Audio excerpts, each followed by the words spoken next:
அனைவருக்கும் வணக்கம். இன்னைக்கு ஆக்சுவலா யூஜிடிஆர்பி கிளாஸ் நடந்துட்டு இருக்கு, உங்களுக்கு தெரியும். இன்னைக்கு உங்களுக்கு முன்னாடி மீன்ஸ் இங்க த்ரூ ஜூம் மூலம் ஒரு விஐபி வர்றாங்க. இப்ப நான் ஸ்கிரீன்ல ஒன்று ஷேர் பண்ணியிருப்பேன். எல்லாருக்கும் இந்த ஸ்கிரீன்ல உள்ள விஷயங்கள் உங்களுக்கு தெரியும்னு நினைக்கிறேன். இவங்க பேரு அதுல எல்லா டீட்டெயில் இருக்கு இந்த ஸ்கிரீன்லயும். சோனியா ஜி சோனியா. ஆக்சுவலா அவங்கள பத்தி அவங்க ரொம்ப டீட்டெயிலா சொல்லுவாங்க. நான் ரைட்டா பிரீஃபா சொல்லிடுறேன். ஒரு டெடிகேட்டட் ஹார்ட் ஒர்க்கர், அந்த மாதிரி நிறைய விஷயம் சொல்லலாம் இவங்களை பத்தி. நம்ம சென்டர்ல தான் படிச்சாங்க. படிச்சு அவங்க நிறைய டார்கெட் ஃபிக்ஸ் பண்ணி எப்படியா சாதிக்கணும் அப்படின்னு சொல்லிட்டு சப் இன்ஸ்பெக்டர் ஆஃப் ஃபிஷரிஸ் டிஎன்பிசில வரும், உங்களுக்கு தெரியும். ஸோ நம்ம எழுதும் போதே இதுக்குன்னு தனியா ப்ரிப்பேர் பண்ணல. அவங்க யூஜிடிஆர்பிக்கு தான் ப்ரிப்பேர் பண்ணாங்க. யூஜிடிஆர்பி ஜுவாலஜிக்கு. அதே மாதிரி ஆட்டோமேட்டிக்கா அது எல்லாரும் எழுதுனாங்க. இவங்க அதுல செலக்டட். ஸோ அப்பாயின்மெண்ட் ஆர்டர் இந்த இருக்கு, பாத்துக்கோங்க. இதுதான் அவங்களுடைய அப்பாயின்மெண்ட் ஆர்டரும் வீட்டுக்கே வந்துருச்சு, வீடு தேடி. சரியா? Post sub inspector of fisheries. எங்க ஆக்சுவலா சென்னைக்கு வர சொல்லிருக்கேன், அப்பாயின்மெண்ட் ஆர்டர். பட் அதே டயத்துல நம்ம யூஜிடிஆர்பி இது அப்பாயின்மெண்ட் ஆர்டர் வருது, அதே டயத்துல யூஜிடிஆர்பி ரிசல்ட் வருது. யூஜிலையும் பாஸ். சில சஜஷன் கேட்டாங்க. பட் இப்ப சப் இன்ஸ்பெக்டர் ஆஃப் ஃபிஷரிஸ அவங்க ரிசைன் பண்ணிட்டு போஸ்டிங் போகாம இப்ப யூஜிடிஆர்பி பாஸ் பண்ணி பிடி அசிஸ்டண்டா ஒர்க் பண்றாங்க. இவங்க நேட்டிவ் டிஸ்ட்ரிக்ட் நாமக்கல். ஸோ அப்போ ஒரு சாட்டிஸ்ஃபைட் ஆயிட்டாங்க. ஒரு ஜாப் கிடைச்சிருச்சு. 2 ஜாப்பே இல்லாதது 2 ஜாப். ஸோ இருந்தாலும் இவங்களுடைய ஒரு கட்ஸ் இதுவும் நம்மளுக்கு காணாது. ஸோ இதை விட இன்னும் அடுத்த போஸ்ட் போகணும்னு சொல்லி இப்ப நியூவா பிஜிடிஆர்பிக்கு ஜாயின் பண்ணியிருக்காங்க. யோசிச்சு பாருங்க மத்தவங்க. அப்ப நம்மளுக்கு ஒண்ணு கிடைச்சிருச்சுன்னு சொல்லி விடல. அதுக்கு அடுத்து என்ன? இப்போ பிஜில ஜாயின் பண்ணி பிஜி படிச்சுட்டு இருக்காங்க. இப்போ ஆல்ரெடி கவர்மெண்ட் ஜாப்ல இருக்காங்க பிடி அசிஸ்டண்டா. இப்ப பிஜி படிச்சுட்டு இருக்காங்க. ஸோ உங்க சார்பாகவும் எனது சார்பாகவும் நம்ம இன்ஸ்டியூட் சார்பாகவும் சோனியா மேமா வருக என வரவேற்கிறேன். இப்ப அவங்களோட டைம், அவங்க எக்ஸ்பீரியன்ஸை உங்ககிட்ட ஷேர் பண்ணுவாங்க. ஷேர் பண்ணி முடிச்ச பிறகு நீங்களுக்கு அவங்ககிட்ட ஏதாவது கேட்கணும் அப்படின்னு நீங்க ஒரு கொஸ்டின், ஒரு டிஸ்கஷன் மாதிரி ஒரு சின்ன ஒரு செஷன் இருக்கும். அது முடிச்ச பிறகுதான் கிளாஸ் இருக்கும். Again once congratulation Sonia ma'am. Next வாழ்த்துக்கள். நெக்ஸ்ட் அதே மாதிரி இப்ப இந்த பிளாட்ஃபார்ம் உங்களுக்கானது. நீங்க பேசலாம். Thank you miss. வாழ்த்துக்கள். Thank you sir. Good evening sir. Very good evening. Sir, teachers குரூப்ல இருக்க எல்லா டீச்சர்ஸ்க்கும் என்னோட முதல் வணக்கம். எல்லாரும் ரொம்ப நல்லா இருப்பீங்கன்னு நினைக்கிறேன். நல்லா இருப்பீங்க, எப்பயுமே ஃபேமிலியோட எப்பயுமே சந்தோஷமா இருப்பீங்க. ஃபர்ஸ்ட் விஷயம், நீங்க எல்லாரும் நம்ம சார். எனக்கு ரொம்ப பர்சனலா நான் ஃபர்ஸ்ட் ஸ்டாண்டர்ட்ல இருந்து காலேஜ், யூஜி, பிஜி, டிகிரி நிறைய எல்லா டிகிரி முடிச்சிருந்தாலும் பர்சனலா எனக்கு குரு அப்படின்னு நான் ரொம்ப ஃபுல்லா இப்போ அக்செப்ட் பண்ணிட்டு ஃபுல்லா இருக்கிறது நம்ம சூர்யா சார் தான். ஏன் நான் ஜுவாலஜி ஏன் எடுத்தேன் அப்படின்னு நான் ஃபீல் பண்ண டைம் இருக்கு டீச்சர்ஸ். பட் இப்ப நான் அதை ரொம்ப ஃபீலே பண்ணல. இதுதான் பெஸ்ட் கோர்ஸ் இருக்கிறதுலையே அப்படிங்கிற சுச்சுவேஷனுக்கு நான் வந்துட்டேன். இருக்கிறதுலே பெஸ்ட் கோர்ஸ் ஜுவாலஜி தான். அதுல எவ்வளவு வேணா சாதிக்க முடியும், எந்த அளவுக்கு வேணா போக முடியும் அப்படிங்கிற ஒரு எண்ணத்தை எனக்கு கிரியேட் பண்ணி கொடுத்தது நம்ம சூர்யா சார் தான். ஸோ அவருக்கு நான் முதல்ல பெரிய வணக்கத்தை சொல்லிக்கிறேன். அடுத்து இங்க உள்ள இருக்கிற எல்லா டீச்சர்ஸும் டெஃபினட்டா இப்போ ஜாயின் பண்ணிருக்கீங்க. இந்த ஒரே பேட்ச்ல எல்லாருமே வெவ்வேறு போஸ்டிங், இல்ல நீங்க நினைக்கிற யூஜிடிஆர்பி தான் வேணும் அப்படி அந்த போஸ்டிங்கா இருக்கலாம், இல்ல இதுலயே படிச்சு நீங்க பிஜி செட்டு, இல்ல ஒரு ஏபி எக்ஸாமு, நெட்டு ஸ்லெட்டு, நான் கிளியர் பண்ண இந்த ஃபிஷரி எக்ஸாம், இதுல ஏதாவது ஒரு போஸ்டிங்கா இருக்கலாம். ஆனா டெஃபினட்டா இந்த பேட்ச்ல இருக்க ஒவ்வொருத்தரும் ஒரு போஸ்டிங் வாங்க போறது கன்ஃபார்ம். ஏன்னா நம்மளோட சார் கொடுக்குற மெட்டீரியல்ஸ் அண்ட் மோட்டிவேஷன் அதெல்லாம் அந்த மாதிரி டீச்சர்ஸ். அதனால சார் என்ன சொல்றாரோ அதை அப்படியே ஃபாலோ பண்ணுங்க. கண்டிப்பா அவர் உங்களுக்கு ஒரு ஷெட்யூல் கொடுத்துருப்பாரு. அது டெஃபினட்டா மேக்சிமம் மெம்பர்ஸ் ஃபாலோ பண்ணிட்டு இருப்பீங்க. ஒரு சில மெம்பர்ஸ் பண்ணாமையோ இல்ல அப்புறம் பார்த்துக்கலாம்னு தள்ளி போட்டுட்டு இருக்கவங்களோ அதை உடனே சரி செஞ்சு அவர் கொடுக்குற ஷெட்யூல அப்படியே ஃபாலோ பண்ணிட்டு வாங்க. டெஃபினட்டா நீங்க அந்த போஸ்டிங்க்கு ரீச் ஆவீங்க. இப்போ நான் என்ன பத்தி சொல்றேன். என் பேரு சோனியா. என்னோட பர்த் நேட்டிவ் பாத்தீங்கன்னா ஊட்டி. ஊட்டியில ஒரு மலை கிராமம். அங்கதான் பிறந்து ஒரு 25 இயர்ஸ் அங்கதான் வளர்ந்தேன். எனக்கு வந்து எந்த ஒரு காம்படிட்டிவ் எக்ஸாம் பத்தி எதுவுமே தெரியாது. +2 முடிச்சு எதையோ படிக்கணுமே அப்படிங்கறதுக்காக கவர்மெண்ட் காலேஜ்ல போய் ஒரு யூஜி, பிஜி, பிஎட் வந்து ஒரு சிலவங்களோட கைடன்ஸால, பேரண்ட்ஸ் எல்லாம் படிக்காதவங்க, பட் பக்கத்துல இருந்தவங்க கைடன்ஸால என்னோட பிஎட்டையும் வந்து நான் கவர்மெண்ட் காலேஜ்லயே ஃபுல்லா கம்ப்ளீட் பண்ண கையோட எங்க ஊருக்கு பக்கத்துலயே ஒரு சின்ன ஸ்கூல்ல ஒரு 10,000 ருபீஸ் சேலரியில ஒரு ஜாப் கிடைச்சது. எனக்கு 10,000 அப்ப பெரிய அமௌண்ட்டா தெரிஞ்சது. ஓ போதும், நம்ம ஃபேமிலியை ரன் பண்ணிடலாம், அம்மா அப்பாவை பார்த்துக்கலாம், அக்கா தம்பியை பார்த்துக்கலாம் அப்படிங்கிற ஒரு எண்ணத்துல நான் ஜாயின் பண்ணிட்டேன் டீச்சர்ஸ். அடுத்து பார்த்தா அப்படின்னா அப்படியே ஒரு 2-3 இயர்ஸ் போச்சு. எனக்கு இந்த எக்ஸாம் பத்தி எல்லாம் எந்த ஒரு எண்ணமும் இல்லை. சரி, அப்புறம் மேரேஜ் எப்படினாலும் நம்ம லேடிஸ் தெரியும், ஒரு 24, 25, 27 அப்படிங்கும்போது சரி கன்ஃபார்மா இதுக்கு மேல குழந்தைங்களை வைக்க கூடாதுன்னு மேரேஜ் பண்ணி வைக்கிறாங்க. நான் கோயம்புத்தூருக்கு வரேன் மேரேஜ் பண்ணிட்டு ஃபர்ஸ்ட் டைம். அப்பயும் அங்க பக்கத்துலயே ஒரு பிரைவேட் ஸ்கூல்ல ஜாயின் பண்ணிட்டேன். அதை ஜாயின் பண்ணி ஃபர்ஸ்ட் டிஆர்பி என்னோட ஹஸ்பண்டோட கைடன்ஸோட எழுதின டீச்சர். ஃபர்ஸ்ட் 22ல அதுதான் என்னோட ஃபர்ஸ்ட் டிஆர்பி. அப்பயே எனக்கு வந்து நான் யூடியூப்ல நானா ஏதோ ஒன்று சர்ச் பண்ணியோ, சிலபஸ் கூட நான் எடுக்க கிடையாது. அப்ப எனக்கு அந்த பேசிக் நாலேஜ் கூட இல்லை டீச்சர். நான் அப்படியே போய் யூடியூப்ல போய் ஜுவாலஜி, பிஜிடிஆர்பி அப்படின்னு போட்டா ஏதோ ஒரு யூனிட்ல நடத்துவாங்க. அதை அப்படியே சும்மா அப்படியே ஒரு ஒரு 10 மினிட்ஸ் 20 மினிட்ஸ் ஒரு ½ மேக்ஸிமம் அந்த மாதிரி பார்த்து ஜஸ்ட் கிராஃப்ஸ் தான், எதுவும் நோட்ஸ் எடுத்துக்கல, எதுவுமே பண்ணல, படிச்சேன். எனக்கு கிட்டத்தட்ட 90 மார்க்ஸ் வரைக்கும் வந்துச்சு. 89 மார்க்ஸ் வந்துச்சு டீச்சர்ஸ். பட் எனக்கு அந்த 22ல வந்து இதே கிடைக்கல. எனக்கு சிவி லிஸ்ட்ல கூட நேம் கிடையாது. அப்படியே ரொம்ப வெக்ஸ் ஆயிட்டு அந்த சிவி லிஸ்ட பார்த்த நெக்ஸ்ட் டேவே போய் நான் ரிசைனிங் லெட்டர் கொடுத்துட்டு வந்துட்டேன். ஏன் கொடுத்தேன், அடுத்து என்ன பண்ண போறேன் அப்படின்னு எனக்கு தெரியாது.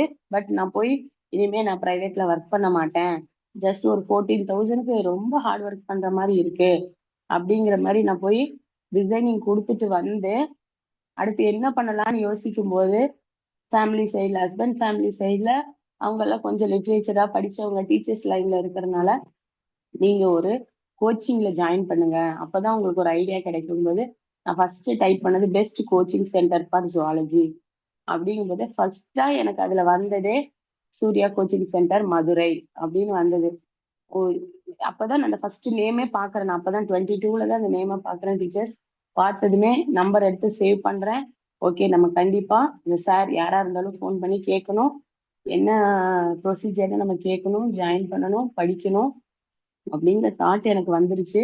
உடனே நான் ஃபோன் பண்ணி அந்த செகண்டே ஃபோன் பண்ணி கேட்கிறேன். நம்ம சார் நம்ம சூர்யா சார் எடுக்கிறாரு, சொல்லுங்க என்னாச்சு, யாரு அப்படின்னு கேக்குறாங்க. சார் இந்த மாதிரி எனக்கு டிஆர்பில நான் இவ்வளவு மார்க் வந்திருக்கு, பட் சிவில வரல அப்படின்னு. சார் வந்து அவரும் அதை நல்லா ஸ்போர்ட்டிவா சொன்னாரு. செகண்ட் சிவி லிஸ்ட் எல்லாம் வரும் மேம், நீங்க வெயிட் பண்ணுங்க, அதுக்கப்புறம் நம்ம பாத்துக்கலாம் அப்படிங்கிற ஒரு அவரும் ஸ்போர்ட்டிவான ஆன்சர் தான், எனக்கு பாசிட்டிவான ஆன்சரை கொடுத்தாங்க டீச்சர்ஸ். அப்புறம் கொஞ்ச நாள் வெயிட் பண்ணேன். உடனே சார் வந்து என் நம்பர் எல்லாம் சேவ் பண்ணி வச்சுட்டாங்க. ஓ, இந்த மாதிரி ஒரு கேண்டிடேட் நம்மளை கேட்கறாங்கன்னு சேவ் பண்ணி வச்சுட்டு நான் கால் பண்ண அடுத்த நாள்ல இருந்து டீச்சர்ஸ் டெய்லி மெசேஜ் வரும் இன்ஸ்டியூட் ரிலேட்டடா அண்ட் டெய்லி மோட்டிவேஷனல் கோட்ஸ். இப்போ எல்லாத்துக்கும் வந்துட்டு இருக்கும், நீங்க எல்லாம் குரூப்ல இருக்கீங்க, டெஃபினட்டா வந்துட்டு இருக்கும்னு நான் நினைக்கிறேன். நான் இப்ப முடிச்சிருந்தாலும் எனக்கு நான் யூஜி குரூப், பிஜி குரூப் 2-3 குரூப்ல இருக்கேன். எல்லாத்துலயும் டெய்லி அந்த மோட்டிவேஷனல் அந்த கோட்ஸ் வந்துட்டே இருக்கும். நான் அதை வந்து ஒரு தடவை இல்ல, 2 தடவை இல்ல, ஒரு நாளைக்கு அந்த கோட்ஸை மனப்பாடம் பண்ற அளவுக்கே படிச்சுட்டேன். பிஃபோர் ஜாயினிங்க ஒரு பாசிட்டிவான கோட்ஸ் நிறைய இருக்கும், அதை நான் படிச்சுட்டே இருப்பேன். சரி, எப்ப நம்மளை வந்து சொல்ல போறாரு, ஜாயின் பண்ணி பண்ணுவாங்க, எப்ப கிளாஸ் ஸ்டார்ட் பண்ண போறாங்கன்னு ஈகரா இருப்பேன். ஸோ அப்ப கரெக்டா அந்த செகண்ட் கவுன்சிலிங் அந்த மாதிரி எதுவுமே கிடையாது.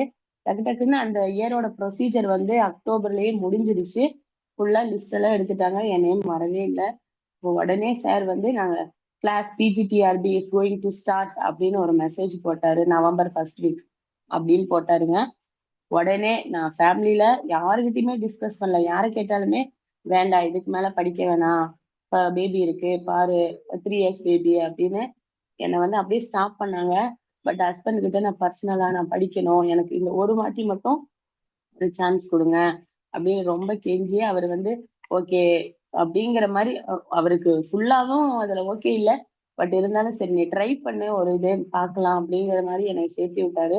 ஃபர்ஸ்ட் டைமா நான் அப்பதான் மதுரைக்கே போறேன் டீச்சர்ஸ். மதுரைக்கு தனியா போனேன்.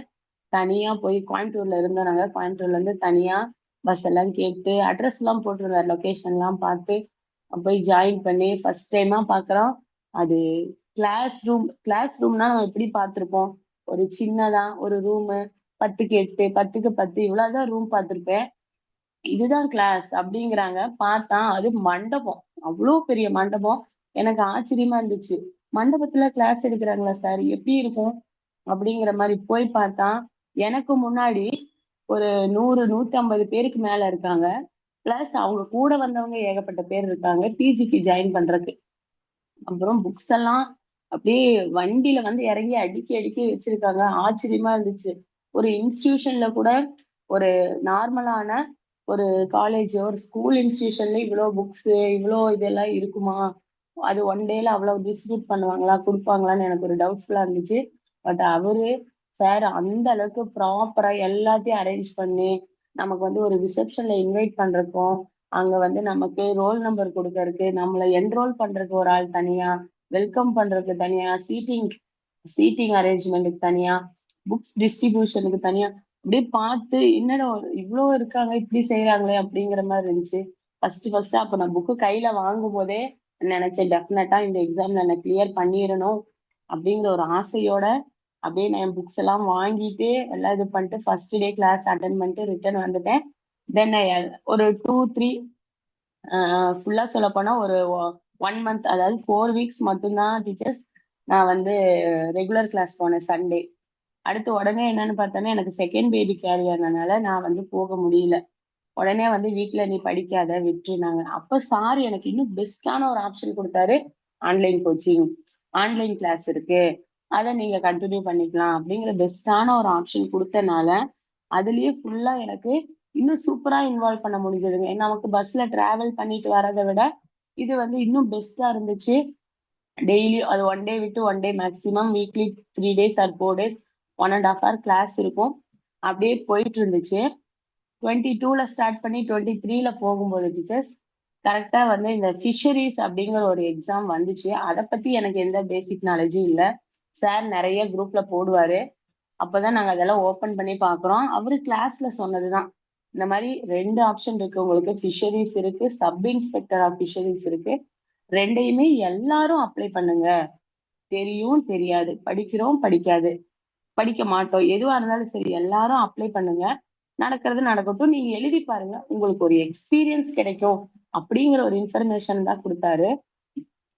நிறைய பேர் அப்ளை பண்ணாங்க, அதுல நானும் ஒருத்தி. ரெண்டுமே அப்ளை பண்ணேன். ரெண்டுமே 2 2 பேப்பர் இருக்கும். நமக்கு மார்னிங் ஒரு நம்மளோட ஜெனரல் பேப்பர் இருக்கும், ஆஃப்டர்நூன் வந்து நம்மளோட மெயின் ஜுவாலஜி இருக்கும். ரெண்டும் எழுதினேன். ஃபர்ஸ்ட் இன்ஸ்பெக்டர் ஆஃப் ஃபிஷரிஸ்ல நான் செலக்ட் ஆகல, sub inspector of fisheries select ஆயிட்டேன். அதுல போய் ஃபர்ஸ்ட் கவுன்சிலிங் அட்டன் பண்ணிட்டு வந்தோம். அது நெக்ஸ்ட் கவுன்சிலிங் வரக்கு, பர்சனல் லிஸ்ட் வரக்கு ரொம்ப லாங் கேப் எடுத்தது. அதுல ஃபுல்லா வெக்ஸ் ஆயிட்டு நான் சரி பிஜியே போலாம் அப்படின்னு நிறுத்தி ஸ்டாப் பண்ணிட்டு பிஜி படிச்சுட்டு இருக்கும்போது அகைன் நடுவுல டெட்டு வந்துச்சு டீச்சர்ஸ். சார் சொன்னாரு டெட்டும் எல்லாரும் அப்ளை பண்ணுங்க, அது எல்லாரும் எழுதுங்க, ஒரு எக்ஸ்பீரியன்ஸ் கிடைக்கும்னாரு. டெட்டு பேப்பர் 2 எழுதுனேன். அதுல நமக்கு அப்ப 82 மார்க்ஸ் வாங்கினா பாஸ். நான் 22 பேட்ச் தான். அப்ப வந்து நான் நல்ல மார்க்கே வந்துச்சு, எனக்கு பாஸ் சர்டிபிகேட் வந்துச்சு. ஸோ உடனே சார் வந்து நம்ம குரூப்ல நிறைய பேர் யூஜிடிஆர்பி படிக்க விருப்பப்படுறாங்க, ஃபர்ஸ்ட் டைம் நான் ஃபர்ஸ்டா ஒரு செட்டு வந்து யூஜிடிஆர்பி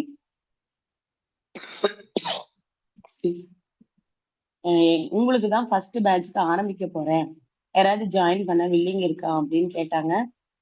அப்புறம் வீட்டுல டிஸ்கஷன், ஃப்ரெண்ட்ஸ் கூட டிஸ்கஷன் எல்லாம் போய் பிஜில படிச்சுட்டு இருந்தா அப்படியே ஸ்டாப் பண்ணிட்டு சாருக்கு ஆரம்பிச்ச யூஜிடிஆர்பில ஜாயின் பண்ணோம். அது 23ல இருந்து நாங்க அப்படியே ஸ்டார்ட் பண்ணி படிக்கிறோம். எக்ஸாம் எல்லாம் சீக்கிரம் வந்துருச்சு, எக்ஸாம் சீக்கிரம் வந்துடுச்சு. சீக்கிரம் மீன்ஸ் 23ல வருது. எப்போ எப்போ அப்படின்னா அக்டோபர் 22 ஆர் 23ல நோட்டிபிகேஷன் வருது. பட் என்னோட அந்த இடத்துல கிரிட்டிக்கல் சுச்சுவேஷன் என்ன அப்படின்னா, நோட்டிபிகேஷன் வந்து 2 நாள் ஆச்சு. நான் பட் அன்கான்சியஸ்ல ஐசியூல இருக்கேன். எனக்கு என்ன அப்படின்னா, டெலிவரி ஆகி எனக்கு வந்து premature baby 8 month premature baby delivery ஆகி நான் ஐசியூல இருக்கேன். தம்பி ஐசியூல இருக்கான். நான் வெளியே வந்து அக்டோபர் 25 வெளியே வந்து கேட்குறேன், நோட்டிபிகேஷன் வந்துருச்சு உங்களுக்கு வித்தின் 3 மந்த்ஸ், அப்போ கண்டிப்பா ஜனவரியில எக்ஸாம் இருக்கும் அப்படிங்கிற மாதிரி இன்ஃபர்மேஷன் எல்லாம் சார் போட்டிருக்காரு. நான் என்ன பண்ண போறேன், பிஜி பாதியில நிக்குது, யூஜி பாதியில நிக்குது அப்படின்னு சார்கிட்ட ஃபோன் பண்ணி நான் கேட்டேன். இப்ப சார் சொன்னாரு, யூஜி தான் மிஸ் இப்ப வந்திருக்கு, நீங்க கண்டிப்பா நல்லா ஒரு தன்னம்பிக்கையோட படிக்க ஆரம்பிங்க அப்படின்னு சொன்னாங்க டீச்சர்ஸ். அப்புறம் எனக்கு அந்த சார் சொன்னாரு, பட் இருந்தாலும் அது வந்து இனிஷியலா எனக்கு இதே பண்ணிக்க முடியல. குழந்தைய பாக்குறதா, நான் படிக்கிறதா, ப்ரீ மெச்சூருங்கும் போது அவனை ரொம்ப கேர் பண்ணி பார்க்கணும், நான் என்ன பண்ண போறேன் அப்படிங்கிற நிறைய கன்ஃபியூஷன் இருந்துச்சு. இருந்தாலும் சரி அதையே ஃபர்ஸ்ட் ஒரு 1 மந்த் அக்டோபர் டு நவம்பர் வரைக்கும் புக்கே எடுக்க முடியல. பட் கிளாஸ் மார்னிங் சார் வந்து ஏர்லி மார்னிங் போடுவாரு, காதில் ஹெட்செட் போட்டே தூங்குவேன். அது அப்படியே ஓடிடுச்சு. ஆனா வந்து கிளாஸ் அப்படியே எடுத்துட்டு இருப்பாரு. பட் இன்பிட்வீன் அவர் என்ன டாபிக் சொல்றாருங்கிறது மைண்ட்ல ஓடிட்டே இருக்கும், இதெல்லாம் சொல்லியிருக்காருன்னு. பட் அப்படியே கேட்டுட்டு குழந்தை வச்சிருக்கனால தூங்கிடுவேன். அப்புறம் டே டைம்ல டைம் கிடைச்சா திருப்பி பார்ப்பேன். பட் நல்லா பார்க்க முடியாது, முன்னாடி படிச்சுட்டு இருந்த அளவுக்கு எனக்கு வந்து படிக்கணுங்கிற அந்த இன்ட்ரெஸ்ட் அப்படியே குறைஞ்சிட்டே வந்துச்சு. அப்புறம் சாரோட போடுற அந்த கோட்ஸ் அதை இதே பார்த்து நான் என்ன பூஸ்டப் பண்ணிட்டே இருப்பேன். சம்டைம்ஸ் அது அப்படியே எனக்கு டவுன் ஆகும். அப்புறம் இவரு வீட்டுல ஹஸ்பண்ட் இல்லைன்னா அம்மாட்ட கேட்பேன், நீங்க 1 மந்த் தான் இருக்கீங்களா, ஒரு 2 மந்த் இருங்களே, தம்பி பார்த்துக்கோங்க அப்படின்னு அவங்க கிட்ட எல்லாம் என்னோட இதை சொல்ல வேண்டியதா இருக்கும். அவங்களும் அப்பப்ப ஹெல்ப் பண்ணுவாங்க. பட் இருந்தாலும் அவங்களுக்கு ஒரு வேற சரௌண்டிங்ஸ்னால சம்டைம்ஸ் போற மாதிரி இருக்கும், வர மாதிரி இருக்கும். நான் அப்படியே இது பண்ணிட்டு போயிட்டே இருந்தேன். காட்ஸ் கிரேஸ் என்ன சொல்லணும் அப்படின்னா, அந்த டைம்ல நான் யூஜி எழுத போறேன். கரெக்டா அந்த டைம்ல சென்னையில நல்ல மழை. அந்த மழை வந்து எனக்கு வந்து பிளஸ்ஸா போயிடுச்சு. எனக்குன்னு எங்க செட்ல இருக்க எல்லா டீச்சர்ஸ்க்கும் சொல்லலாம். அப்படியே வந்து பிளஸ்ஸா போய் ஜனவரி 7 வைக்க வேண்டிய எக்ஸாம் அப்படியே அதே ஹால் டிக்கெட்டோட February 7 மாத்தினாங்க. அந்த ஒரு 30 days தான் டீச்சர் என்னோட வந்து அந்த லக்கியஸ்ட் டேஸ். அண்ட் அதை விட நான் அந்த 30 days ஒரு கான்ஃபிடென்ட்டா எடுத்துட்டேன், படிச்சே ஆகணும். சரி, இது வந்து நமக்கு கடவுள் ஏதோ ஒரு இதுக்காக தான் கொடுத்துருக்காரு இந்த டைம். நான் வந்து வேற எங்கேயும் வந்து யாரையும் குறை சொல்லிடக்கூடாது. எனக்கு வந்து நான் கவனிக்கல இல்ல பேரண்ட்ஸ் பாத்துக்கலங்கிறதுக்காக குறை சொல்லிடக்கூடாது, நான் மார்க் வாங்கல அப்படிங்கறதுனால கொடுத்தாங்களா என்னன்னு தெரியல. அந்த டைம் எனக்கு அந்த 30 days கிடைச்சது. அதுல அப்படியே அம்மாவை கூட்டிட்டு வந்து யாரோ ஒருத்தர் எனக்கு ஹெல்ப் பண்ண, அம்மா மட்டும்தான் அந்த டைம்ல. அவங்க கிட்ட அப்படியும் நான் வந்து கேட்பேன், நீங்க 28 days மட்டும் நீங்க இருங்க அப்படின்னு கேட்டு தம்பி கொஞ்சம் பார்த்துக்க சொல்லி கரெக்டா நான் எக்ஸாம் எழுத போறப்போ 100 days தம்பிக்கு கரெக்டா 100 days இருக்கும். அப்படியே வீட்டுல விட்டுட்டு நான் போயிட்டு எக்ஸாம் ஆனா வந்து யூஜி ஹெவியஸ்ட் போர்ஷன் அப்படின்னு நீங்க நினைக்கிறீங்க. ஃபர்ஸ்ட் பார்க்கும்போது சிலபஸ் எல்லாரும் பார்க்கும்போது அப்படிதான் இருக்கும் டீச்சர்ஸ். பட் நீங்க ஒவ்வொரு யூனிட்டா அப்படியே படிக்க படிக்க அது நம்ம ஆல்ரெடி படிச்சதுதான். யூஜி பிஜி நீங்க எல்லாம் படிச்சுட்டு வந்திருப்பீங்க. அதுல இருக்கிற டாபிக்கை தான் அப்படியே கொஞ்சம் ப்ராடா சூப்பர். கொடுத்துருக்காங்க. சைடு ஹெட்டிங் எல்லாம் நிறைய போட்டு சப் டாபிக்ஸ் எல்லாம் போட்டு கொடுத்தனால நமக்கு வந்து நிறைய 12 யூனிட்ஸ் இருக்கிற மாதிரி அந்த மாதிரி நமக்கு தெரியுது. ஆனா வந்து நம்ம ஆல்ரெடி அங்கங்க படிச்ச 10th 11th 12th யூஜி பிஜில எல்லாம் படிச்ச எல்லா யூனிட்டையும் தான் வந்து கம்பைன் பண்ணி கொடுத்துருக்காங்க. அதனால நீங்க வந்து எப்பயுமே வந்து டிமோட்டிவேட் ஆகாதீங்க, நல்லா படிங்க. எல்லாருமே கண்டிப்பா எல்லாருக்குமே வந்து சான்சஸ் உண்டு. நம்ம அதை எப்படி வந்து அந்த டைமிங்கை யூஸ் பண்ணி படிக்கிறோங்கிறது தான். டைமிங் தான் ரொம்ப முக்கியம் டீச்சர்ஸ். எனக்கு வந்து அந்த டைமிங் மேனேஜே பண்ண தெரியல. எங்க குரூப்ல எல்லாம் நிறைய ஷெடியூல், 16 மணி நேரம் படிக்கிற ஷெடியூல், 10 மணி நேரம் 8 மணி நேரம் ஷெடியூல் போடுவாங்க. எனக்கு ஒரு நாளைக்கு 2 மணி நேரமே தாண்ட முடியாது. ஏதோ ஒர்க் இருக்கிற மாதிரி இருக்கும், வேற ஏதாவது இருக்கிற மாதிரி இருக்கும், தாண்டவே முடியாது. எப்படி படிக்கிறாங்கன்னு நான் யாருன்னே தெரியாது குரூப்ல. அவங்க நம்பர் எடுத்து, ஓ லேடிஸ்னா கான்பிடென்ட்டா நான் நம்பர் எடுத்து நான் கேட்பேன், எப்படிங்க படிக்கிறீங்க அப்படின்னு. நானே அவங்க கிட்ட கேட்டது உண்டு. பட் அவங்க வந்து இப்ப சொல்றாங்க, நானும் இப்படி எல்லாம் ஷெட்யூல் போட்டேன், எனக்கு இப்ப மார்க் லெஸ் ஆயிடுச்சு, அடுத்து நீங்க எப்படி படிச்சீங்க அப்படின்னு. நான் வந்து என்ன சொன்னேன், சார் சொன்ன மாதிரிதான் நான் எழுதி எழுதி படிச்சேன் ஃபுல்லாங்க.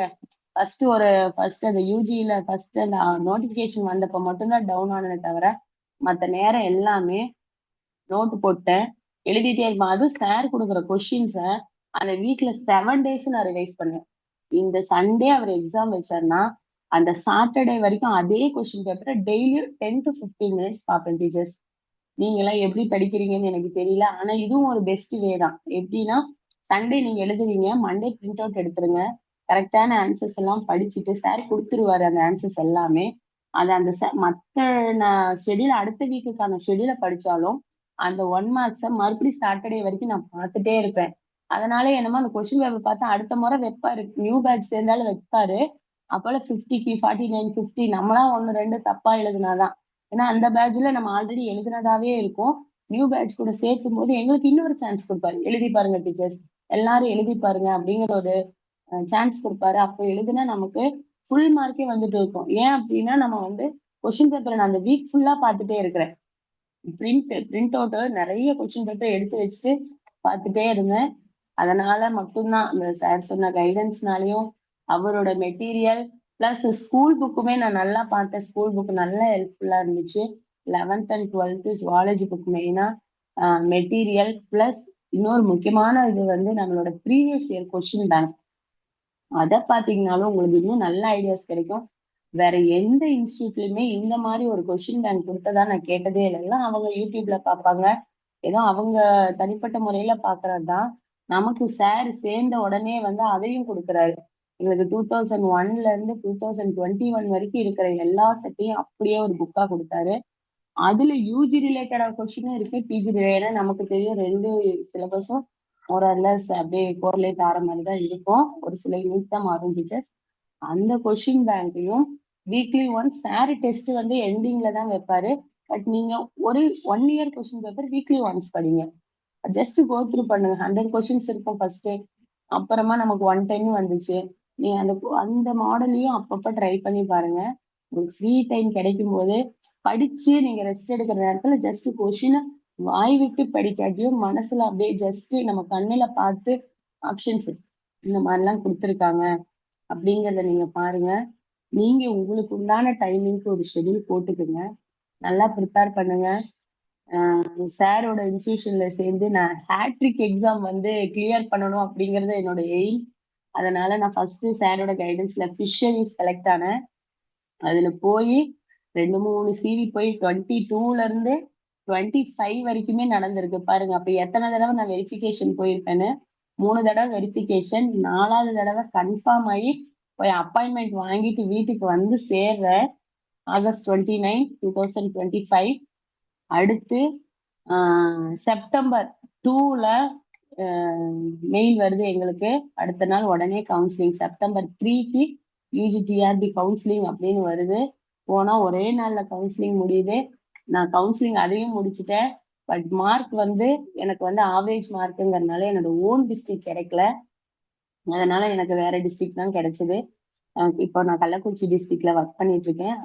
அந்த டிஸ்ட்ரிக்ட் கிடைக்கும் போது நான் வந்து அங்க போலாமா இல்ல தூத்துக்குடிக்கு ஃபிஷரி போலாமா அப்படின்னு 2 அப்பாயின்மெண்ட்டும் எங்கிட்ட அட் டைம்ல கையில இருக்கு டீச்சர்ஸ். எனக்கு அவ்வளோ ஒரு சர்ப்ரைஸ்.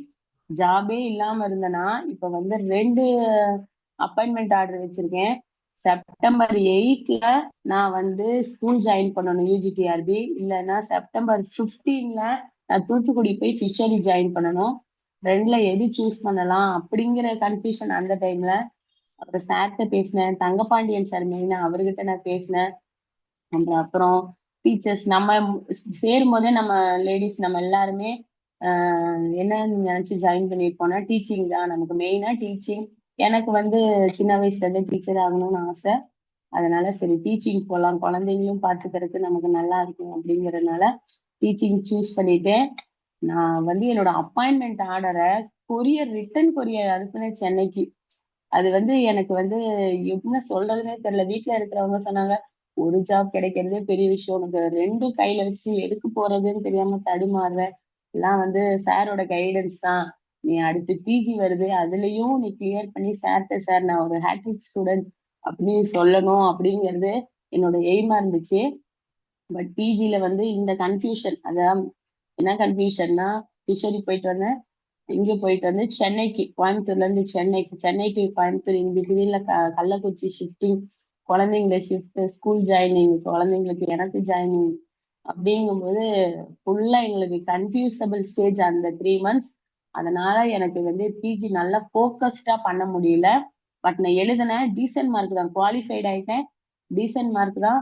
பட் எனக்கு சிவிக்கு போறதுக்கு மட்டும்தான் மார்க் கிடைக்கல.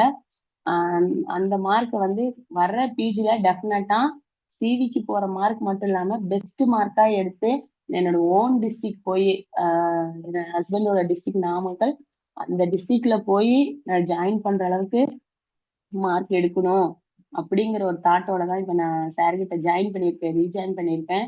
சார் சொன்னாரு, நீங்க நல்ல முடிவை எடுத்திருக்கீங்க.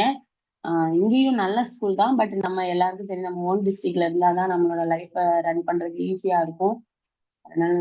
அதனால நான் பிஜிக்கு ஜாயின் பண்ணியிருக்கேன். நீங்க எல்லாருமே உங்களோட ஹோப்பை கைவிட்டுறாம நல்லா படிங்க. சார் கொடுக்குற கொஸ்டின் பேப்பரை திரும்ப திரும்ப ரிவைஸ் பண்ணுங்க. மெட்டீரியலை லைன் பை லைன் படிங்க டீச்சர்ஸ், அதுதான் மெயின். நீங்க என்னைக்கு பென் ஆர் பென்சில் வச்சு மார்க் பண்ணிட்டு, மார்க்கர் வச்சு மார்க் பண்ணிட்டே படிக்கிறீங்களோ அன்னைக்கு அப்படியே வந்து உங்களுக்கு மைண்ட்ல நிக்கும். சார் ஒரு சில டைம் பேஜ் நம்பர் 8ல அந்த லைன் பாருங்க, அந்த பேஜ் பாருங்க அப்படிங்குவாரு.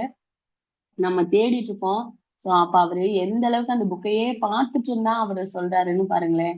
இப்ப நான் அந்த அளவுக்கு நான் ஸ்டூடெண்ட்லயே இப்ப நான் சொல்லணும் அப்படின்னு நான் நினைச்சிட்டு இருக்கேன். நான் இப்ப சேர்ந்து ஒரு 10 month தான் ஆகுது ஸ்கூலுக்கு. நானுமே வந்து இப்ப நான் 10th தான் ஹேண்டில் பண்றேன். சாரோட கைடன்ஸ்னாலதான் இப்ப வந்து 10th போய் நான் ஃபர்ஸ்ட் இயர்லயே வந்து சென்டம் கொடுத்துருக்கோம். 10% ரிசல்ட் கொடுத்துருக்கேன். இது நான் ஜாயின் பண்ணியிருக்கிறது வந்து பெரிய பிளாக் லெவல் ஸ்கூல், கள்ளக்குறிச்சியிலே பெரிய பிளாக் லெவல். மெயின் என்ன அப்படின்னா, எங்க கள்ளக்குறிச்சி சிஓ மேடம், அவங்களோட ஹஸ்பண்ட் தான் எங்களோட ஹெச்எம். அதனால எங்களுக்கு direct connection to education department அப்படிங்கிற மாதிரி சொல்லலாம். எதுனாலும் சிஓ மேடம் டைரக்டா ஃபர்ஸ்ட் எங்க ஸ்கூலுக்கு தான் இன்டிமேஷன் வரும். எந்த ஒரு ஸ்கீம் கொண்டு வந்தாலும் டக்குன்னு வரும். எல்லாமே மெயின்ல இருக்க ஸ்கூல். அதனால நான் ஃபர்ஸ்ட் ஸ்கூல்ல நல்ல பெஸ்ட் எக்ஸ்பீரியன்ஸ் ஸ்கூல் தான் நான் செலக்ட் பண்ணியிருக்கேன் அப்படிங்கறதுல ரொம்ப சந்தோஷப்படுறேன். பட் ஸ்கூல் ஸ்ட்ரென்த் வந்து ஓவர் தான். இருந்தாலும் ஒர்க் பண்ணும்போது அதெல்லாம் தெரியல, நம்ம எப்படிதான் 8 பீரியட் ஓடுறோம் அப்படிங்கிறது தெரியல. பட் நியூ எக்ஸ்பீரியன்ஸ் தான். பிரைவேட்ல ஒர்க் பண்ணதுக்கு இங்க ஒர்க் பண்றது நல்ல எக்ஸ்பீரியன்ஸா இருக்குது. என்னோட இத்தனை ப்ரௌடுக்கும் காரணம் சூர்யா சாரா இருக்காரு. அவருக்கு நான் நன்றி சொல்லிக்கிறேன். அவரோட இதுவா இருந்து எனக்கு கைட் பண்ண தங்கபாண்டியன் சார், நான் எதுவா இருந்தாலும் கேட்பேன், அவருக்கு ஃபோன் பண்ணி தான் ஃபர்ஸ்ட் கேட்பேன். சார் நான் யூஜி போகட்டுமா, ஃபிஷரி போகட்டுமா, சிவி போகட்டுமா போகக்கூடாதா சார்னு கூட நான் அவர்கிட்ட கேட்டிருக்கேன். சார் நான் ஃபிஷரி சிவி போகட்டுங்களா சார், அப்பாயின்மெண்ட் வாங்கட்டுமா வேண்டாமா அப்படிங்கிற டீட்டெயில் எல்லாம் அவர்கிட்ட கேட்டிருக்கேன். இப்போ பிஜி படிக்கட்டுமா சார், இல்ல நான் அப்படியே ட்ராப் பண்ணிக்கட்டுமா அப்படின்னு இந்த மாதிரி நிறைய விஷயங்கள் நான் அவர்கிட்ட கேட்டு கேட்டு ஜாயின் பண்ணியிருக்கேன். ஸோ அவரும் நல்லா கைட் பண்ணியிருக்காரு. கிளாஸஸ் யூஜில நிறைய கிளாஸ் எடுத்திருக்காரு. அதுக்கும் வந்து அவருக்கு நான் நன்றி சொல்லிக்கிறேன். நிறைய டாபிக்ஸ் எல்லாம் எங்களுக்கு கவர் பண்ணி கொடுத்துருக்காரு. Thank you sir, thank you so much sir. Surya sir, thank you so much sir. Teachers, ஏதாவது உங்களுக்கு டவுட் ஏதாவது இருந்தா, ஏதாவது உங்களுக்கு எல்லாமே தெரியும், பட் சின்னதா ஏதாவது ஒரு உங்களுக்கு இருந்தா கேட்கலாம்.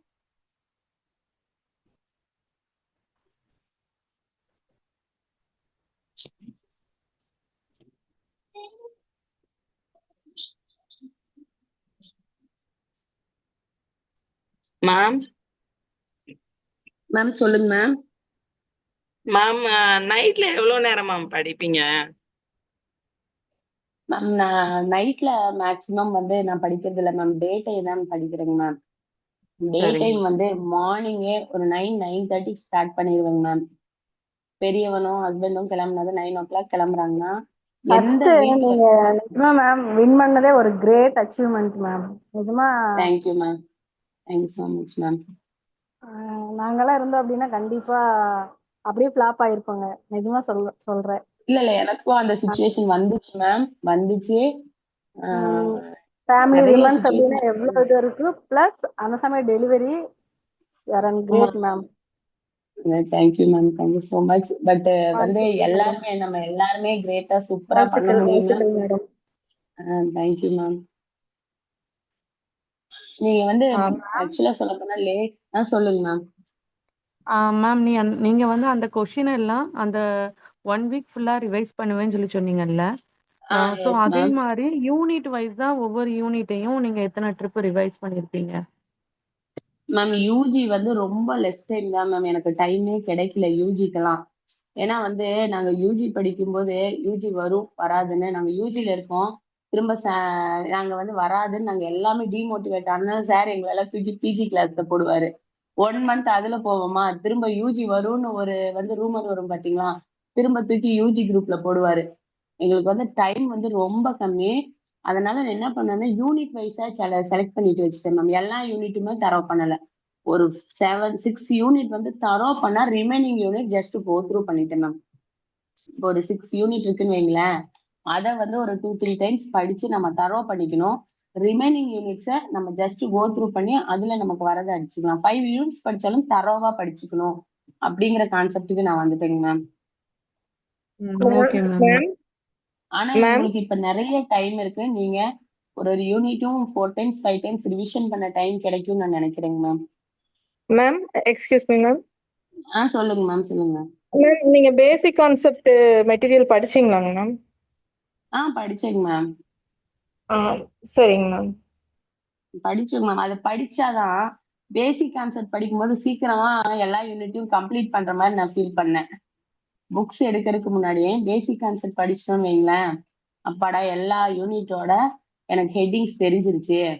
ஹெட்டிங்ஸ் மீன்ஸ் சிலபஸ் தெரிஞ்சிருச்சு, நான் எல்லா சிலபஸையும் கவர் பண்ணிட்டேனே அப்படிங்கிற தாட் ஃபர்ஸ்ட் வந்துச்சு. எதுல? பேசிக் கான்செப்ட் படிச்சதுனால தாங்க. அப்புறம் ஓகேங்க உள்ள மேம். போகும்போது இன்னும் டீப்பா இருக்கு. ஆனா பேசிக் கான்செப்ட்லயே நம்மளோட யூனிட்டோட மேக்சிமம் கண்டென்ட் இருக்குங்க மேம். ஓகேங்க மேம். ஓகே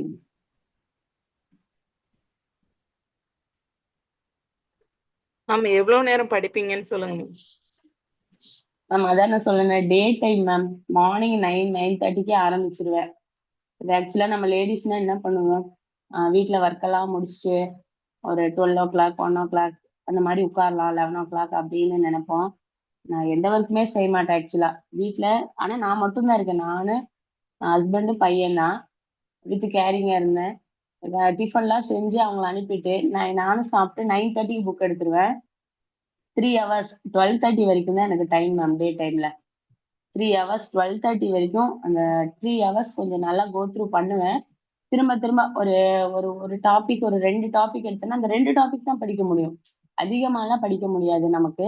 ஏன்னா ஒரு பேஜ் முடிச்சாலே திருப்பினா அதுவும் மறக்கிற மாதிரி இருக்கும். திரும்ப நான் ஃபர்ஸ்ட் பேஜே வருவேன், அப்படியே போவேன். ஒரு 10 to 12 பேஜஸ் வைங்களேன் அந்த 3 ஹவர்ஸ்ல. ஹிண்ட்ஸ் வந்து எடுப்பேன். ரொம்ப பிரீஃபா ஹிண்ட்ஸ் எடுக்க மாட்டேன். ஷார்ட் அண்ட் கட்டா ஹிண்ட்ஸ் லைட்டா எடுத்துட்டு அந்த 12 பேஜஸ்ல மேக்ஸிமம் என்னென்ன இம்பார்ட்டன்ட் கொஸ்டின் வரும், ஹைலைட்டா இருக்கிறது என்ன, அந்த மாதிரி பார்த்துட்டு அதுக்கே 3 ஹவர்ஸ் ஆகும்னா பாருங்களேன். ஒரு 2.5 hours to 3 hours. அதையே தான் திரும்ப ஈவினிங் ஒரு தடவை ரிவிஷன் பண்ணுவேன். நைட் ஒரு நியூ டாபிக் கிளாஸ் இருக்கும். கிளாஸ் இருந்தா சார் எடுக்கிறது தான், அதை வேணா ஒரு தடவை பார்ப்போம். இல்ல கிளாஸ் இல்லாத அன்னைக்கு ஒரு நியூ டாபிக் பார்த்தோம் அப்படின்னா அதை ஜஸ்ட் கோ த்ரூ மட்டும் பண்ணி வச்சுக்குவேன். இதெல்லாம் இருக்கு, இதெல்லாம் இருக்கு அப்படிங்கிற மாதிரி நைட்டு ஒரு 1 hour கோ த்ரூ பண்ணிட்டு திரும்ப காலையில இருந்துச்சு அந்த கோ த்ரூ பண்ணதை 3 hours படிப்பேன். இப்படி படிச்சா நமக்கு வீக்லி வந்து ஒரு 1 யூனிட், மேக்சிமம் 1 யூனிட் நம்மளால கவர் பண்ண முடியும் மேம். ஸோ 3, ஈவினிங் ஒரு 2, நைட் ஒரு 1, டே வந்து ஒரு 6 ஹவர்ஸ்ல தான் எனக்கு டைம் கிடைக்கும். அந்த 6 ஹவர்ஸ் ஆனா ப்ராப்பரா உட்காந்துருவேன். ஒரு 6 ஹவர்ஸ் நான் உட்காருவேன். பட் எங்க டீம்ல எல்லாம் பாத்தீங்கன்னா 10 ஹவர்ஸ் 12 ஹவர்ஸ் 16 ஹவர்ஸ் படிச்ச ஸ்டூடெண்ட்ஸ், பெஸ்ட் ஸ்டூடெண்ட்ஸ் எல்லாம் இருக்காங்க. அவங்க எல்லாம் ஸ்டேட் ஃபர்ஸ்ட் எல்லாம் எடுத்துட்டு போயிருக்காங்க. அவங்க எல்லாம் இன்னும் பெட்டராவே பண்ணாங்க. நீங்களும் அந்த மாதிரியே 12 ஹவர்ஸ் அந்த மாதிரி எடுங்க. எனக்கு டைம் வந்து கிடைக்காதனால நான் 6 ஹவர்ஸ் போனேன். நீங்க இன்னும் டைமை வந்து நல்லா எடுத்து நல்லா ப்ரிப்பேர் பண்ணுங்க ma'am. Ma'am okay sir ma'am ma'am சொல்லுங்க. மேம் ஓகே சார் தேங்க்யூ கொடுத்தீங்களா மேம்? அந்த மெட்டீரியல் தான் மேம் படிச்சேன். நான் எந்த புக்கும் இது வரைக்கும் வாங்கினது கிடையாது. Okay ma'am. அதான் சொன்னேன், எனக்கு அந்த எக்ஸாம் பத்தி எனக்கு எந்த அவேர்னஸும் இல்லாத ஒரு பொண்ணு.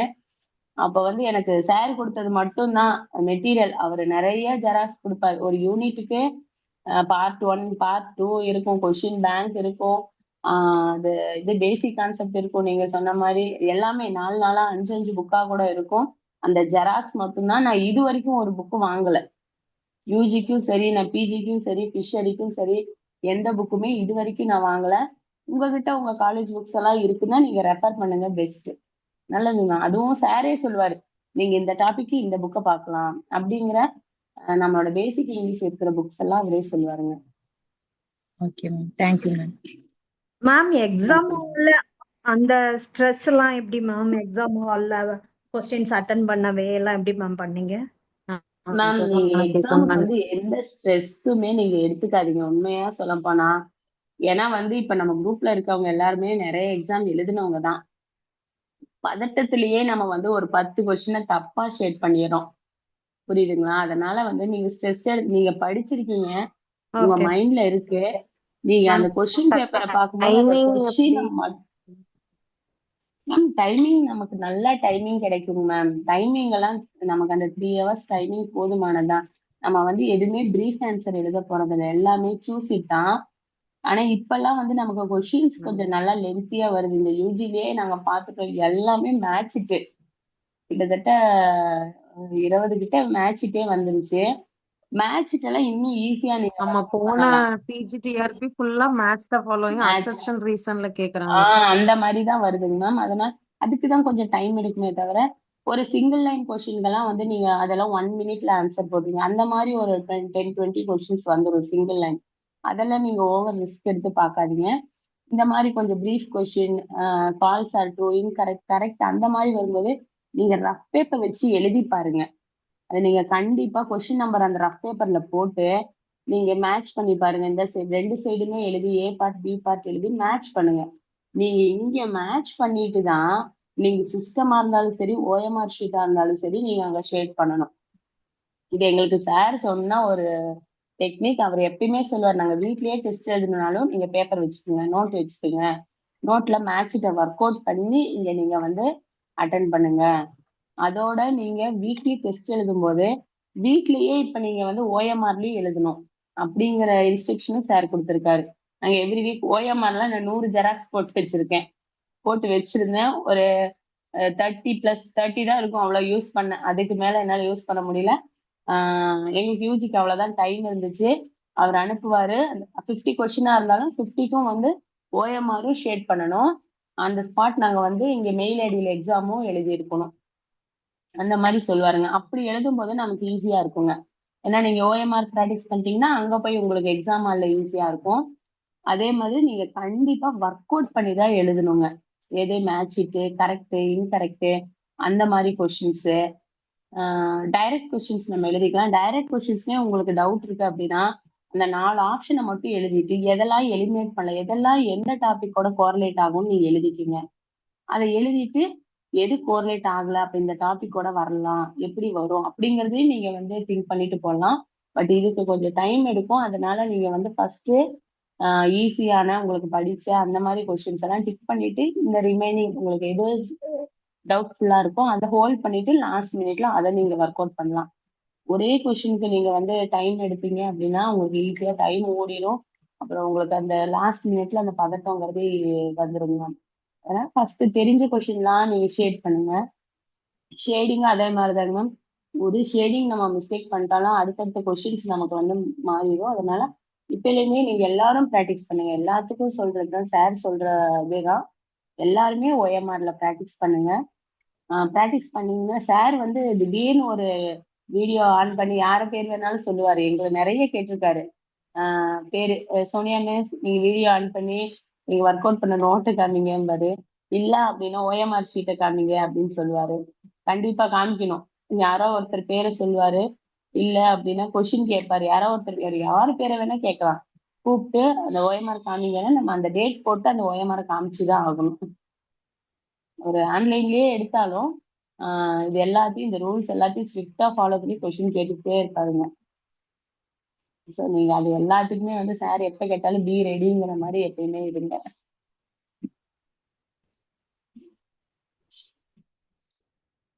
Okay, very good. நல்ல ஒரு மோட்டிவேஷன் ஸ்பீச் மிஸ். ரொம்ப நல்லா இருந்தது. கண்டிப்பா இது அவங்க ஏன்னா ரொம்ப கஷ்டப்பட்டிருக்காங்க, சும்மா எல்லாம் கிடையாது. இந்த இடத்துக்கு வர்றதுக்கு அவங்களுடைய டெடிகேஷன், ஹார்ட் ஒர்க் அதுதான் வந்து இந்த இடத்துல வந்து உட்கார வச்சிருக்கு. ஸோ நம்ம எப்பயும் சொல்றதுதான், அது நானா சொல்றதை விட இந்த மாதிரி ஒருத்தர் விஐபி வந்து சொல்றதுதான் உங்களுக்கு இன்னும் கொஞ்சம் ஒரு மோட்டிவேஷனா இருக்கும்னா, சார் நாங்க விஐபி கிடையாது சார், எப்பயுமே விஐபி உங்க தான். நீங்க ஸ்டூடெண்ட் வந்து சார். இது சாதாரண விஷயம் கிடையாது மிஸ். இது உண்மையை சொல்றேன். இது சாதாரண விஷயம் கிடையாது. அப்ப இது எல்லாராலையும் சாதிக்க முடியும். பாருங்க அவங்க எவ்வளவு ஒரு சிச்சுவேஷன்ல இருந்து சாதிச்சிருக்காங்க. அப்ப சோனியா மிஸ்க்கு வந்து அப்ப இதெல்லாம் ஒரு நீங்க எக்ஸாம்பிள் எடுங்க. வரக்கூடிய தேர்வுகளை நீங்க பெஸ்டா பண்ணுங்க. Okay, right. ரொம்ப சந்தோஷம் சோனியா மிஸ். தேங்க்யூ வாழ்த்துக்கள். சார், ஒரு கிரேட் தேங்க்யூ சார், ஸ்பீச். வாழ்த்துக்கள் உங்களுக்கு. ஓகே, தேங்க்யூ இதோட சார். முடிச்சுக்கலாமா மிஸ் சோனியா மிஸ் நீங்க? Okay sir, okay sir, okay, thank you sir. Thank you. எனது சார்பாகவும் நம்ம சூர்யா கோச்சிங் சார்பாகவும் உங்களுக்கு நன்றி. கண்டிப்பா நீங்க பேசுனது இங்க உள்ள இத கேட்கக்கூடிய நம்ம மாணவர்களுக்கு ஒரு பெரிய மோட்டிவேஷனா இருக்கும். இதனால அவங்களோட லைஃபையும் மாறுறதுக்கு வாய்ப்பு நிறைய இருக்கும்னு நான் எதிர்பார்க்கிறேன். நன்றி miss. Thank you sir, thank you so much sir. Thank you.